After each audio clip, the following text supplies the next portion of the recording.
Shalom Bapak Ibu Saudara yang diberkati dan dikasihi Tuhan. Selamat berjumpa kembali dalam renungan firman Tuhan hari ini.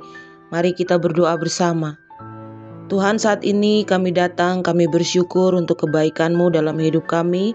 Kami bersyukur untuk setiap anugerah yang sudah kami terima dalam hidup kami.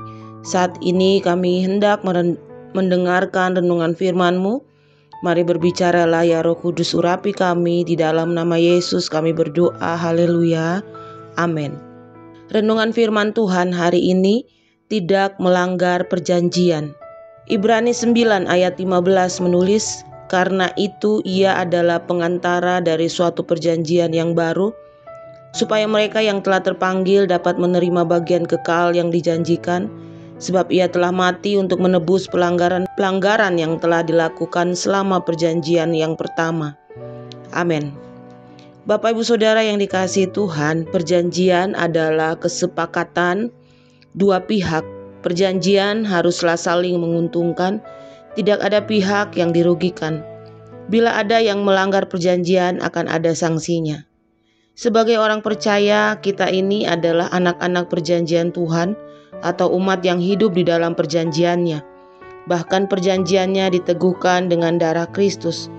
Firman-Nya, sebab jika darah domba jantan dan darah lembu jantan dan percikan abu lembu muda menguduskan mereka yang najis, sehingga mereka disucikan secara lahiriah, betapa lebihnya darah Kristus yang oleh Roh Kudus yang kekal telah mempersembahkan dirinya sendiri kepada Allah sebagai persembahan yang tak bercacat, akan menyucikan hati nurani kita dari perbuatan-perbuatan yang sia-sia, supaya kita dapat beribadah kepada Allah yang hidup.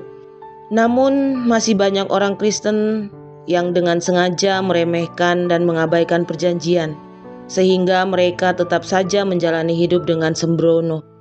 Ibadah ya ibadah, persekutuan ya persekutuan, tapi tidak membawa dampak apa-apa bagi dirinya, karena ibadah atau persekutuan yang dilakukan hanya sebatas aktivitas jasmani saja.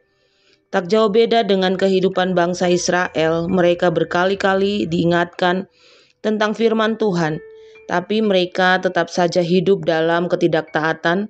Padahal ketika Musa diutus Tuhan untuk mengingatkan tentang perjanjiannya ini, bangsa Israel menjawab dengan serempak, segala firman Tuhan akan kami lakukan dan akan kami dengarkan. Keluaran 24 ayat 7 menulis, namun mereka tidak setia kepada perjanjianku dan aku menolak mereka. Ibrani 8 ayat 9b menulis, seringkali Alkitab hanya kita jadikan pajangan di dalam lemari. Hari ini kita diingatkan Tuhan akan perjanjian itu, betapa ia sangat mengasihi kita sehingga nyawanya pun rela dia korbankan, dan olehnya kita diselamatkan dan menikmati berkat-berkat surgawi. Karena itu kita harus hidup di dalam ketaatan, memiliki hubungan yang karib dengan Dia, sehingga apa yang dijadikannya digenapi dalam hidup kita. Jadi Bapak Ibu Saudara yang dikasihi Tuhan, pegang janji Tuhan dan jadilah pelaku firman, itulah yang dikehendaki Tuhan. Amin. Mari kita berdoa.